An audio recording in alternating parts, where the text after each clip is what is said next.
Saya mau nanya waktu itu, Syekh, ente tahu nama ruh, dalilnya mana? Ada nggak ulama terdahulu yang ngomong nama ruh?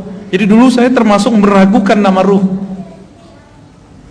ya, termasuk yang meragukan nama ruh. Dan itu kepala saya mau pecah, Pak, mau ngomongin masalah nama ruh. Karena selama ini saya belajar thoriqah, saya asli belajar thoriqah dan dapat ijazah kemursyidaan.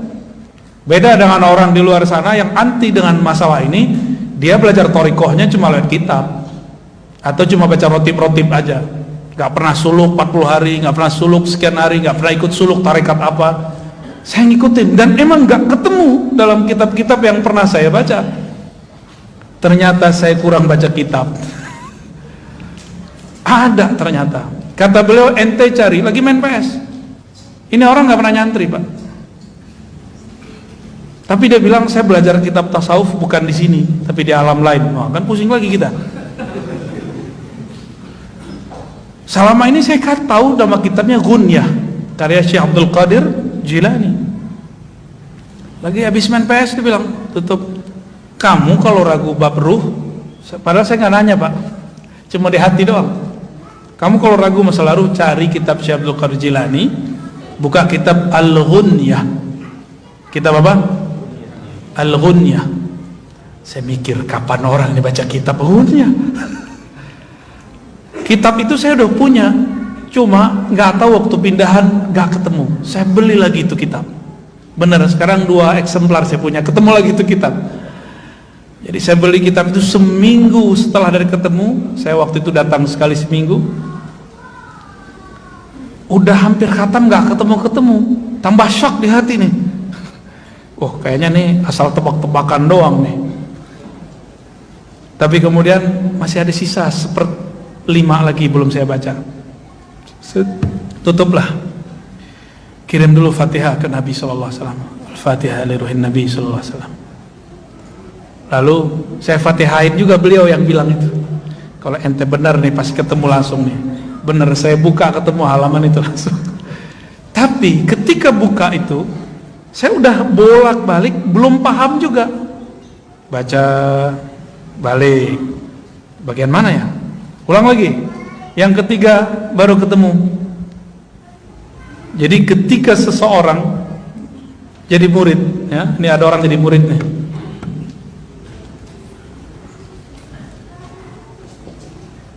Murid itu bahasa Arab, artinya yang berkehendak mengenal Allah. Udah jadi bahasa Indonesia ya?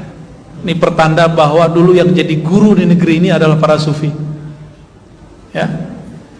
Murid ini jika sudah mengenal Allah, maka Allah lah yang mengenalkan dirinya. Disebut murad. Ini torikot lama di zaman dulu.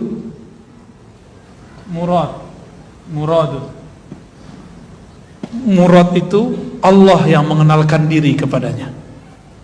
Dalilnya apa? Jika hamba mendekat 1 jengkal, Allah mendekat. Hamba mendekat berjalan, Allah mendekat dengan. Maka orang itu yang dikehendaki Allah. Zahirnya dia yang berkehendak, batinnya Allah lah yang berkehendak.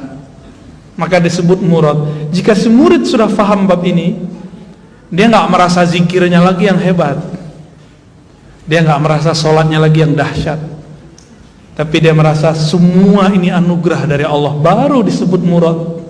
Habislah iradah dia dalam iradah Allah, lenyaplah kudrat dia dalam kudratnya Allah.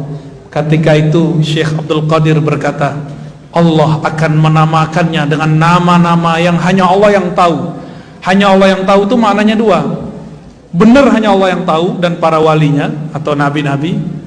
Karena di Quran kan ada la ya'lamul ghaiba illallah, tidak mengetahui yang gaib kecuali Allah. Kecuali Allah memberitahu, kata Imam Suyuti. Kepada siapa Allah kasih tahu? Nabi dan wali-walinya. Nabi dan wali-walinya. Di situ ada kalimat Allah akan menamakan orang ini dengan nama-nama yang hanya Allah lah yang tahu. Makna keduanya, nama-nama itu banyak, hanya Allah yang tahu berapa banyak nama itu. Ternyata ini kan teman kita nih, Bang Dodo, juga berguru kepada Syekh Hisham. Kata Syekh Hisham juga sama ya, satu orang bisa punya nama lebih dari satu. Syekh Hisham Kabani, tahu Syekh Hisham Kabani, murid Syekh Nazim. Syekh Abdul Qadir ngomong gitu loh. Ya. Allah akan beri lakop dia dengan lakop itu gelar yang hanya Allah yang tahu. Bisa berarti hanya Allah yang tahu dan para walinya, atau hanya Allah yang tahu berapa jumlah daripada gelar-gelar tersebut. Gitu. Dari itu semuanya gelar-gelar dan nama-nama makom dan ma'rifat. Disitulah saya kemudian tambah tasdik. Itu belum tasdik bener, masih proses ya, bertahap.